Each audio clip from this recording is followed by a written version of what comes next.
به نام خداوند بخشنده و مهربان. همدیاران عزیز، این لحظه ها میخواستم درباره یک خوشخبر با شما صحبت داشته باشیم و همین لحظه ها به دست ما یک خبری از کمیته حقوق بشری سازمان ملل رسید که این سازمان بین المللی در یک درخواست رسمی خود از حکومت جمهوری تاجیکستان طلب کرده است که ادوکت مشهور ولی زندانی و مظلوم ما بزرگمهر یاروف بدون قید و شرط از زندان آزاد کرده شود و مقامات تاجیکستان برای پامال کردن حقوقی او و غیر قانونی به زندان انداختن او به او جبران پرداخت کنند. این نتیجه زحمت و تلاش بسیاری از هموطنان ما و شما، سازمان‌های بین المللی، سازمان‌های وطنی و ملی ما در خارج این شد که پرونده دیگری از هموطنی ما به کمیته حقوق بشری سازمان ملل رفت و نهایتاً به خلاصه مثبت این کمیته و درخواست رسمی سازمان ملل انجام شد که قبلا هم چنین یک درخواست برای زندانی های دیگری سیاسی از جمله محمد علی حیید و زید سیدوف صادر شده بود. هموطنان گرامی، این تنها یک خوشخبر نیست که ما و شما طبیعی است که از آن خوشحال میشویم و در این روزها می ارزد که هم برادر عزیزمان بزرگمهر یاروف را هم اهل خاندان ایشان را برای این پیروزی حقوقی بین المللی تبریک گفت و دعا کرد که هر چه زودتر آزاد شود. اما این در برابر یک پیام خوب بودن، یک پیام سیاسی و خیلی مهم دیگر هم برای ما و شما هموطنان عزیز دارد که ما باید در مسئله پیگیری تمام فعالیت‌های حقوقی، دیپلماتی و مردمی برای آزاد کردن زندانی‌های سیاسی کوتاهی نکنیم و آنچه که از دستمان می آید انجام بدهیم. این تجربه نشان داد که تلاش‌ها و فعالیت‌های ما و شما به نتیجه نخواهند بود. شاید دیرتر نتیجه خواهند داد، شاید با دشواری این نتیجه ها به دست می آیند، اما حتما این نتیجه ها به دست می آیند. و شاید چند سال پیش کسی فکر نمی کرد، اصلا تصور نمی کرد که می توان پرونده زندانی های سیاسی تاجیکستان را تا بالاترین و پرنفوذترین سازمان بین المللی برد و خلاصه نهایی سازمان ملل متحد را درباره آنکه این زندانی های سیاسی بدون قید و شرط آزاد کرده شوند به دست آورد. و من وقتی که با این خلاصه شناس می شدم، سازمان ملل متحد به طور آشکار از حقوقهای پامال شده بزرگمهر یاروف دفاع کرده است و اشاره کرده است که او برخلاف همه معیارهای موجوده قانونگذاری تاجیکستان و حقوق بین المللی زندانی شده است. حالا تا کدام درجه او گناه داشت یا نداشت این مسئله دیگر است. خود فکت آن که او غیر قانونی زندانی شده است و باید آزاد کرده شود در رزولوچی یا طلب سازمان ملل آمده است. من با استفاده از این فرصت هم تشکر میگم به تمام اون کسانی که در نتیجه این تلاش‌ها دست داشتن، زحمت کشیدن و ایشان را هم تبریک میگم و تشکر میگم و هم یک دعوت مراجعتی از همه هموطنان دارم، بخصوص از اهل و خانواده و نزدیکان زندانی های سیاسی. شما هموطنان عزیز مطمئن باشید که برادران خواهران شما که در خارج هستند تمام تلاش خود را برای آزاد کردن آخرین زندانی سیاسی در تاجیکستان انجام خواهند داد. اما ما در خارج بوده ها نیاز به کمک شما داریم، نیاز به همکاری شما داریم، بخصوص خاندان زندانی سیاسی، بخصوص هموطنانی که میخواهند این زندانی ها آزاد باشند و میتوانند کاری را انجام بدهند. در این کاری خیر، در این کاری مهم ولی دشوار به ما کمک کنند، چون بدون همکاری، بدون مشارکت خاندان زندانی های سیاسی این تلاش های ما یا طولانی می شوند یا نتیجهش کمتر خواهد بود. شک نیست که زندانی های سیاسی ما همه روزه اذیت می شوند، شکنجه می شوند و این خبرهایی که بعد از این حادثه زندان وحدت به ما رسید، بسیاری از زندانی های سیاسی مورد شکنجه قرار گرفتند. اونها را در اتاقهای جداگانه مخصوص با نام پتیکه یا شیزا جا کردن که در آنجا شرایط خیلی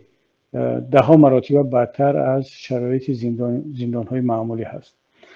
اما ببینید یک تجربه دیگر را که وقتی خاندان زندانی ها دست به اعتراض زدن و تلاش کردن که کمک به پیوندان زندانی خود برسانند چگونه نتیجه داد و مثال زندهش وضعیت رحمت الله رجب، یکی از زندانی های سیاسی است که بدون کدام دلیل و فکت ظالمانه به پتیکه وارد کرده شد و مورد شکنجه قرار گرفت. اما بعد از آن که خاندان جسور ایشان بخصوص ینگه همون همسر ایشان دست به اعتراض زدند و این اعتراض خود را رسانه‌ای کردند، همه شما در شبکه‌ها در رسانه‌ها خواندید که چگونه مقامات تاجیکستان، رهبران زندان‌های تاجیکستان اونها را به ملاقات دعوت کردند، صحبت شد و نه تنها ملاقات رحمت الله رجب با اهل خاندانشون صورت گرفت، بلکه او را از این شکنجه و عذاب موقتا هم باشد رها کردند. پس معلوم می شود که این فعالیت ها نتیجه می دهند به شرطی که ما و شما نترسیده در چارچوب قانون، در چارچوب حقوقهای خود رفتار کنیم و از کسانی که حقوقان نزدیکان ما و شما را، زندانی های سیاسی را پامال میکنند طلب کنیم تا اینکه آنها از این قانونشکنی های خود دست بردارند. و وقتی اون رسیده است که ما و شما یک کمی جسورتر باشیم، یک کمی فعالتر باشیم و تنها در حالت همکاری دو طرفه، در حالت مشارکت، در حالت جسارت بیشتر داشتن برای طلب کردن حق خود، این فعالیت های ما نتیجه خواهد داد. درست است که حکومت تلاش میکند که ملت را همیشه در حالت ترس نگه بدارد، شکنجه را بیشتر میکند نسبت زندانی های سیاسی و نسبت فعالان اجتماعی، فعالان سیاسی چه در داخل و چه در داخل خارج فشارها را بیشتر میکند تا اینکه ملت جسارت بیشتر نداشته باشد، تا اینکه ملت بترسد که هر قدمی که میگذارد برای رسیدن به حق بیشتر باعث شکنجه بیشتر و ظلم بیشتر از طرف حکومت می شود. اما بالاخره ما و شما هم باید نشان بدهیم که نه، دیگر از این بیشتر شکنجه و از این بیشتر ظلم امکان ندارد و نباید یک حکومت نسبت ملت خود، نسبت شهروندان خود به این حد ظلم و شکنجه را روا بیند و ملت هم فقط از روی ترس یا از روی آنکه شکنجه بیشتر پیوندانشون در زندان نشوند خاموش باشند و دست به فعالیت نزنند.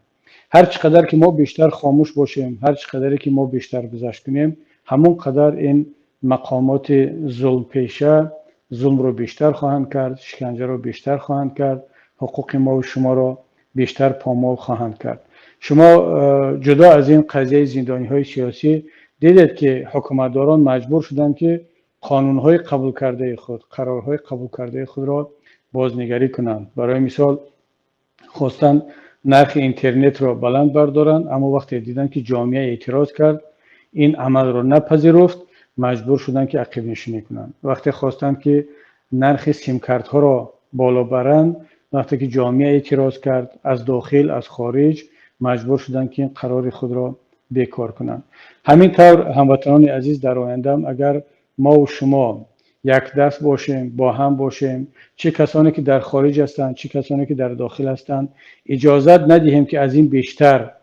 حکومتداران ظلم و شکنجه را بالای ما و شما، بالای پدر و مادران ما و شما در داخل در خارج روا بینند، مطمئن باشید که همون قدر دست حکومت کوتاه‌تر خواهد بود و همون قدر فرزندان ما و شما، نزدیکان ما و شما در زندان‌ها و در داخل کشور از آزادی‌های بیشتر، از حقوق بیشتر بهره‌مند خواهند شد. این همه فعالیت هایی که نتیجه داده ایستادند و من مثال آوردم از پرونده بزرگمهر یاروف که علیه سازمان ملل این قرار خود را قبول کرد، از آن که رحمت الله رجب از شیزا آزاد شد، از آن که نرخ اینترنت بالا نرفت، از آن که قیمت سیم کارت ها بالا نرفت. این همه نتیجه هم فعالیت خوب هموطنان در خارج و داخل بود، اگرچه هیچ گونه هماهنگی بین این دو جناح وجود نداشت، هیچ گونه هماهنگی بین تاجیکان خارج و داخل وجود نداشت، اما چون ضرورت بود، چون مسئله مهم بود، همه در همه جا نوابسته از اون که از کدام گروه هستند، در خارج یا داخل هستند، فعالیت کردن نتیجه داد و این آزادی، طلب آزادی بزرگمهر یاروف هم نتیجه فعالیت خوب